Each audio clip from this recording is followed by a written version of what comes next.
Good morning students. आज हम आगे शुरू करते हैं परिवर्त आव्यूह। परिवर्त आव्यूह ट्रांसपोज मैट्रिक्स। ट्रांसपोज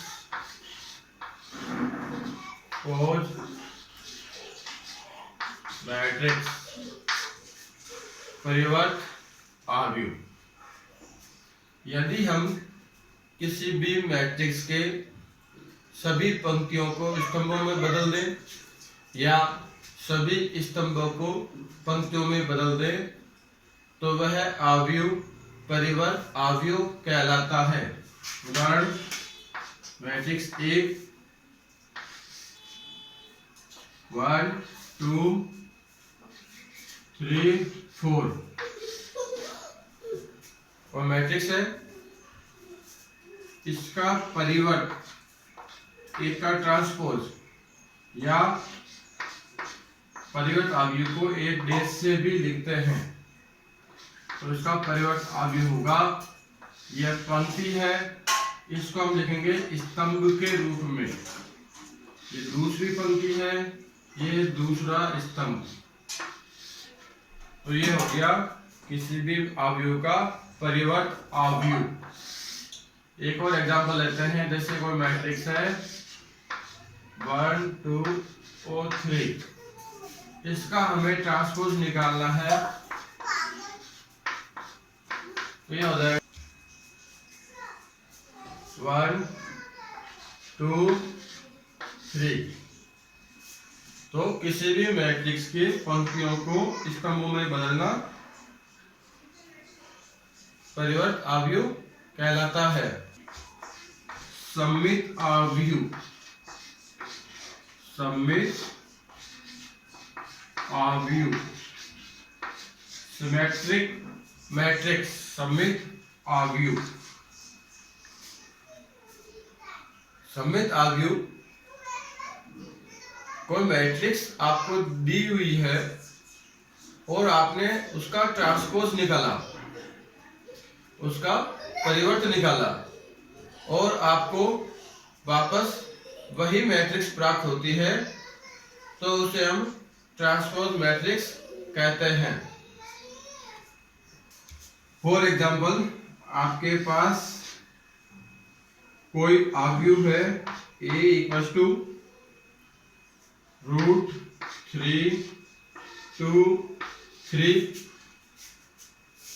2 2 -3 -1 3 -1 1 3 -1 और 1। यह एक कोई आव्यूह है, इसका हम ट्रांसपोज निकालते हैं। एक का ट्रांसपोज यानी कि परिवर्त आव्यूह। तो ये हमारी पंक्ति है, इसको हम लिखेंगे स्तंभ के रूप में √3 2 3। ये दूसरी पंक्ति है, ये दूसरा स्तंभ हो जाएगा 2 -3 -1। तीसरी पंक्ति 3 -1 1। हम चेक करते हैं √3 2 3 √3 2 3 2 -3 -1 2 -3 -1 3 -1 1 3 -1 और 1। तो A का ट्रांसपोज निकालने पर सेम मैट्रिक्स आई है तो इस मैट्रिक्स को इसका सममित आव्यूह कहते हैं, अर्थात A = A'।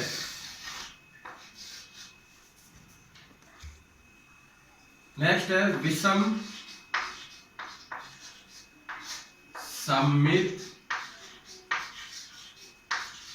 आव्यूह।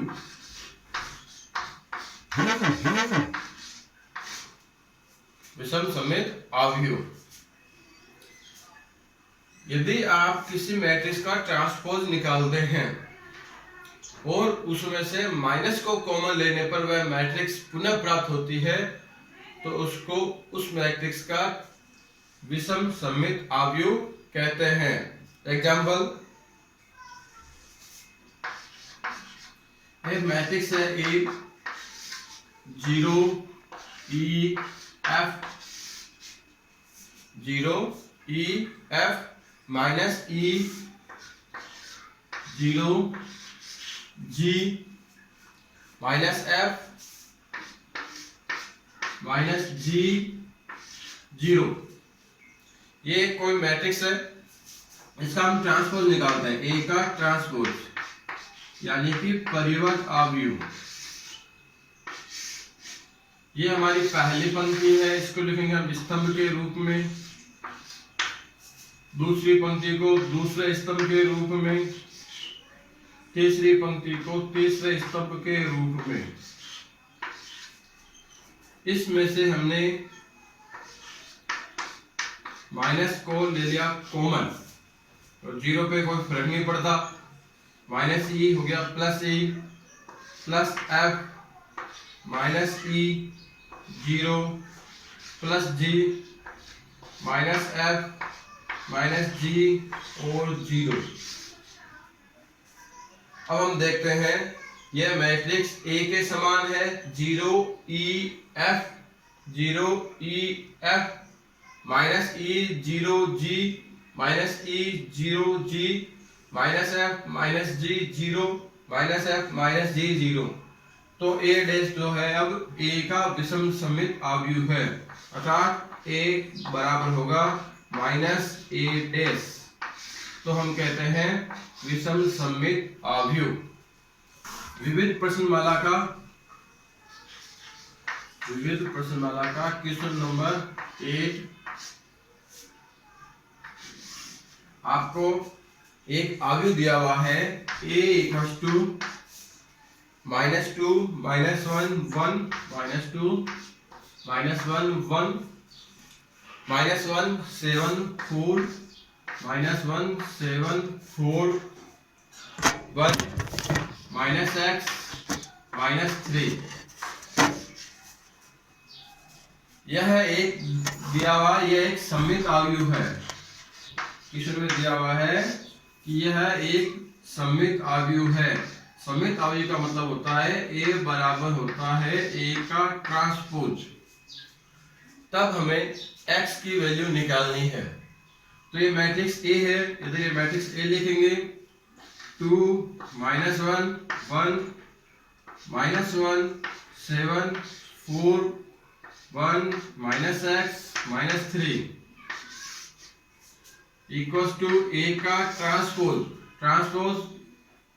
इसके स्तंभों को पंक्तियों में बदलो या इसकी पंक्तियों को स्तंभों में बदलो।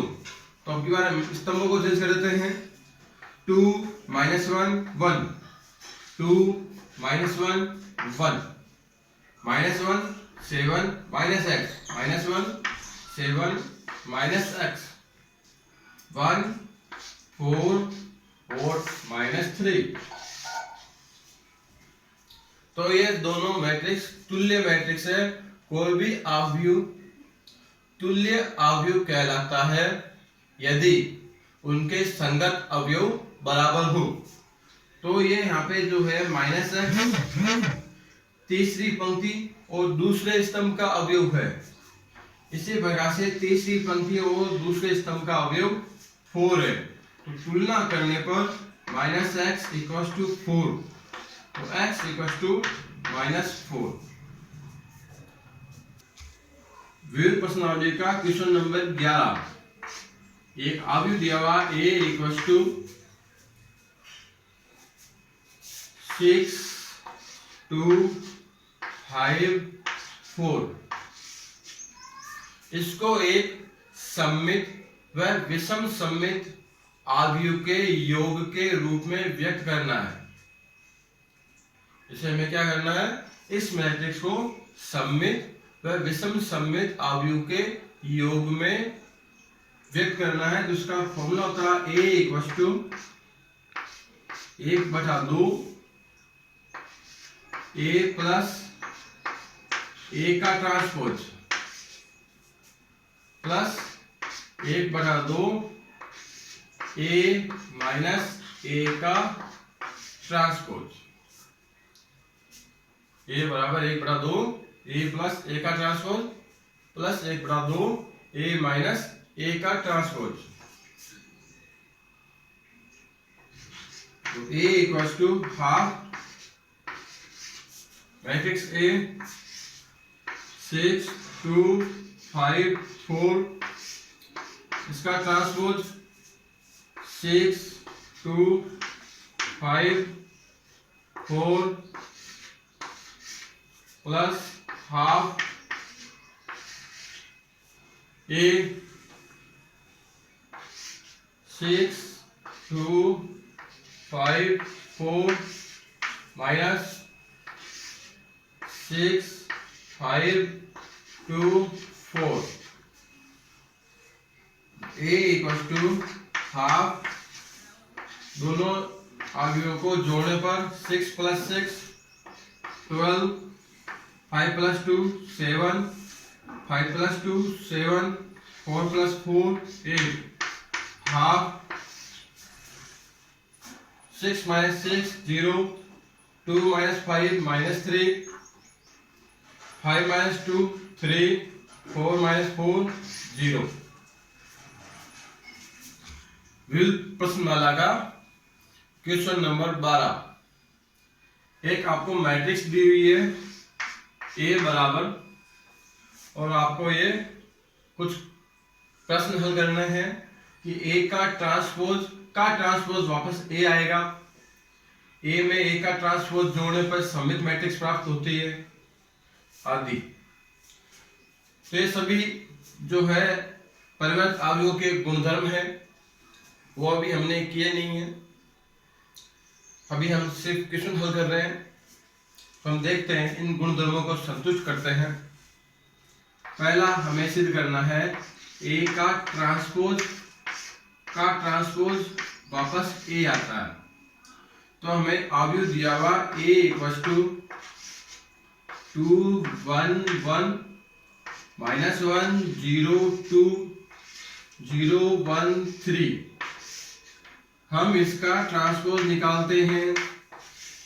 ट्रांसपोज मतलब परिवर्त अवयव, मतलब समस्त पंक्तियों को समस्त स्तंभों में बदलो या समस्त स्तंभों को पंक्तियों में बदलो। तो पहले पंक्ति 2 1 1 -1 0 2 0 1 3। ट्रांसपोज जो आया है इसका पुनः ट्रांसपोज निकालने पर यह पंक्ति है 2 -1 0, इसको स्तंभ बनाएंगे 1 0 1 1 0 1 1 2 3 1 2 3। अब हम देखते हैं कि यह ए के बराबर है, अर्थात ए का ट्रांसपोज निकालने पर पुनः वही मैट्रिक्स प्राप्त होती है। अब हमें ए प्लस ए का ट्रांसपोज सममित अवयव सिद्ध करना है।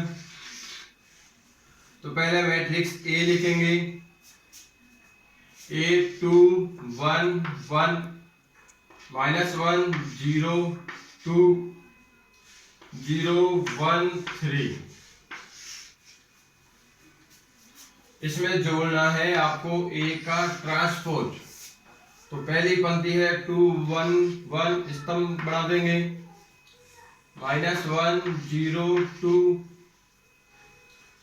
0 1 3। दोनों को जोड़ने पर 2 + 2 4 0 1 0 0 3 1 3 6। तो ए और ए का ट्रांसपोज को जोड़ने पर आपको प्राप्त हुई यह मैट्रिक्स। अब अगर हम इस ट्रांसपोज निकालें, इसका ट्रांसपोज निकालते हैं 4 0 1 4 0 1 0 0 3 1 3 6। तो क्या दोनों अवयव समान प्राप्त नहीं हो रहे हैं? इस मैट्रिक्स का ट्रांसपोज करने पर भी आपको यही मैट्रिक्स प्राप्त हुई है, अर्थात A प्लस A डैश एक सममित अवयव होता है। तीसरा, अब आपको सिद्ध करना है A माइनस A का ट्रांसपोज, तो हम यहीं पे माइनस कर देते हैं, minus 2 minus 2 0 1 minus minus 1 2 1 minus 0 1 minus 1 minus 1 minus 2 0 1 minus 1 minus 1 और 0। इसका ट्रांसपोज निकालेंगे 0 2 1। तो हमें सिद्ध करना है A माइनस A का ट्रांसपोज विषम सममित अवयव होता है। तो A है 2 1 1 माइनस 1 0 2 0 1 3 माइनस A का ट्रांसपोज 2 1 1 माइनस 1 0 2 0 1 3 माइनस करने पर 2 minus 2 0 1 minus minus 1 1 minus 0 minus 1 minus 1 0 minus 0 2 minus 1 0 minus 1 1 minus 2 3 minus 3। तो A माइनस A का ट्रांसपोज करने पर आपको ये मैट्रिक्स प्राप्त होती है। इसका हम निकालते हैं ट्रांसपोज। तो ये हो गया 0, पहली पंक्ति है 0 2 1 माइनस 2 0 1 माइनस 1 माइनस 1 0। हम देखते हैं कि ये दोनों अवयव समान नहीं है, तो हमने इस अवयव में से माइनस कॉमन ले लिया। तो ये हो गई प्लस के, ये माइनस प्लस माइनस माइनस। अब हम देखते हैं कि ये है दोनों अवयव आपको समान नजर आ रहे हैं, तो यह एक विषम सममित अवयव है। तो अभी हमने क्वेश्चन नंबर 11 किया था, उसमें हमने एक अवयव को सममित और विषम सममित के योगफल के रूप में सूत्र 1/2 A प्लस A का transpose plus 1/2 A minus A का ट्रांसपोज से लिखा था। इस सूत्र में हमने अभी चेक किया है कि A प्लस A का ट्रांसपोज एक सममित अवयव होता है, ये आपने किया है। यहाँ पर A माइनस A का ट्रांसपोज एक विषम सममित अवयव होता है। तो उस क्वेश्चन में पूछा था हमें सममित अवयव और विषम सममित अवयव का योग। तो हमने यहाँ पे A प्लस A का ट्रांसपोज और A माइनस A का ट्रांसपोज निकाला हुआ है, और इन दोनों को अगर इस फॉर्मूले में रख के हल करेंगे तो वापस हमें A प्राप्त होगा।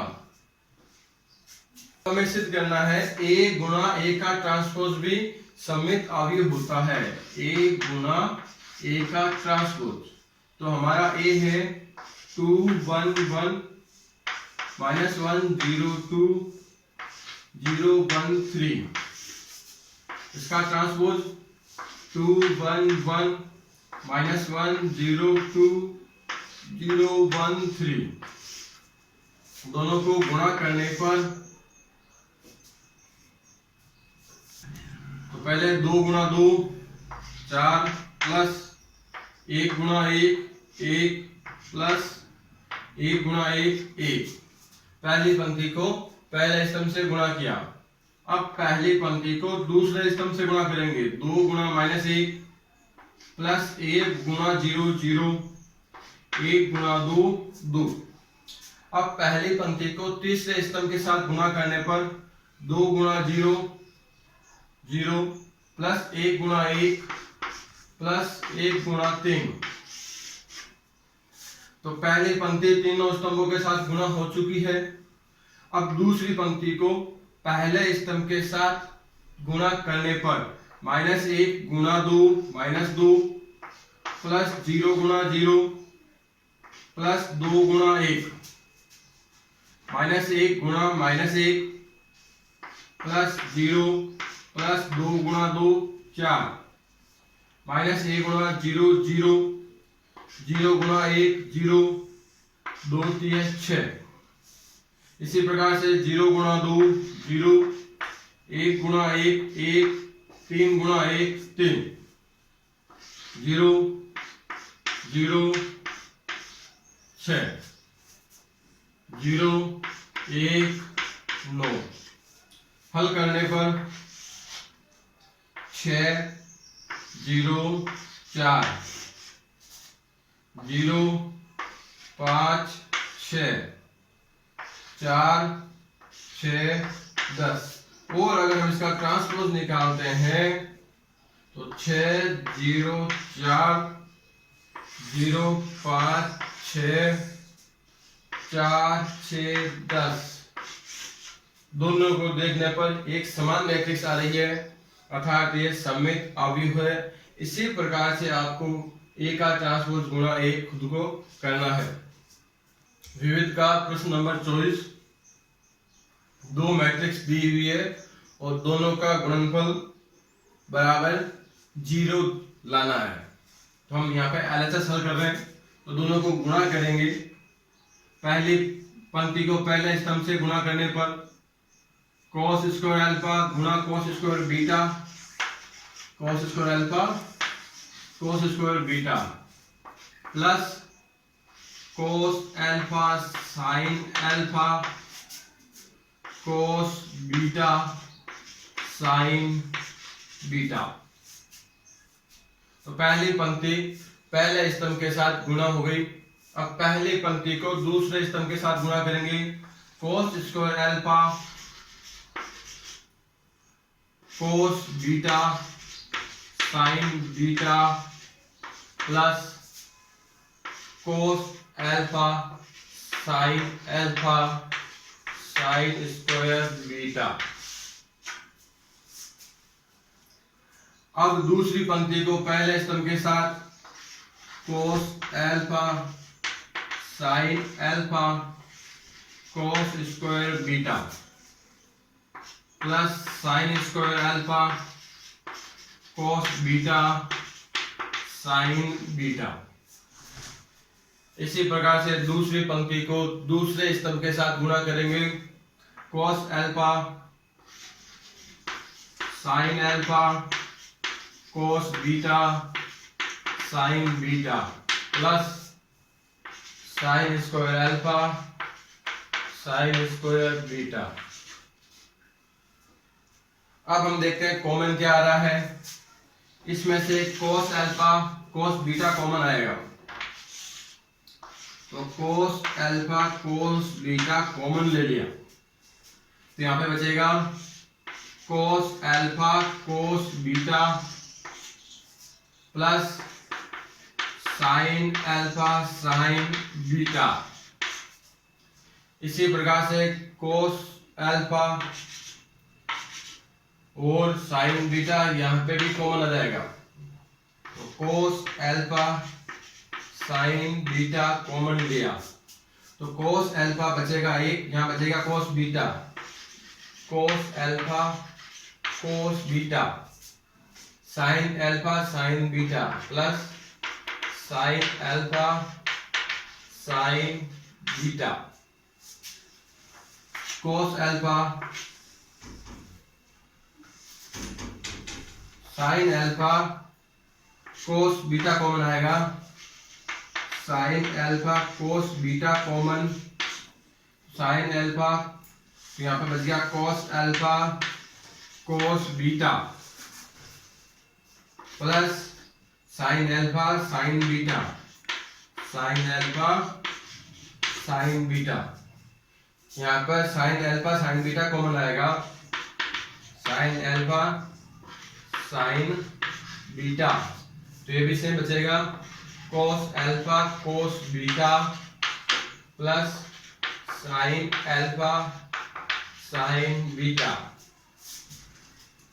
वापस लिखते हैं तो एक बार, कोस अल्फा कोस बीटा, ये सूत्र है कोस ए माइनस बी का, कोस अल्फा साइन बीटा, ये सभी सूत्र है कोस अल्फा माइनस बीटा के। Sine alpha cos beta cos alpha minus beta, sine alpha sign beta cos alpha minus beta. अब इसका उत्तर आपको 0 दिया हुआ है। कब? ये कोस अल्फा माइनस बीटा है, तो आप जानते हो कोस की वैल्यू 0 डिग्री कब होती है? कोस 0 का मान होता है 1 तथा कोस 90 का मान होता है 0। अब कोस 90 के बाद वो 0 कहाँ पे होगा? अगर यहाँ पे अल्फा माइनस बीटा की वैल्यू में 90 डिग्री लिखूं तो कोस 90 डिग्री, तो सभी जगह अल्फा माइनस बीटा समान है, तो सभी की जगह पे 90 डिग्री आएगा और कोस 90 की वैल्यू होगी 0, तो 0 गुना कुछ भी करने पर सभी के उत्तर 0 आएंगे। तो एक हमें शून्य अवयव प्राप्त होगा और इसका उत्तर हमें प्राप्त होगा 0। लेकिन केवल ये क्या 90 डिग्री पर शून्य देगा? तो कोस 90 डिग्री, कोस 270 डिग्री, तो 90 गुना विषम संख्या, कोस हमेशा 0 होता है, तो अल्फा माइनस बीटा का मान, तो कोस 90 कोस 270 0 होते हैं। तो 90 270 मतलब 90 मतलब π/2 गुना 90 गुना 1, 90 गुना 3, 90 गुना 5, 90 गुना 7, विषम संख्या आएगी। 90 गुना विषम संख्या को हम लिख सकते हैं 2m-1। तो जब अल्फा माइनस बीटा का मान, जब अल्फा माइनस बीटा का मान π/2 गुना 2m-1 होगा, कोस अल्फा माइनस बीटा हमेशा 0 होगा। कोस अल्फा माइनस बीटा का मान 0 होगा। यहाँ पे m belong to natural number, तो ये हमें जो है मान रखने पर शून्य अवयव प्राप्त होगा। शून्य अवयव को हम संक्षेप में लिखते हैं 0।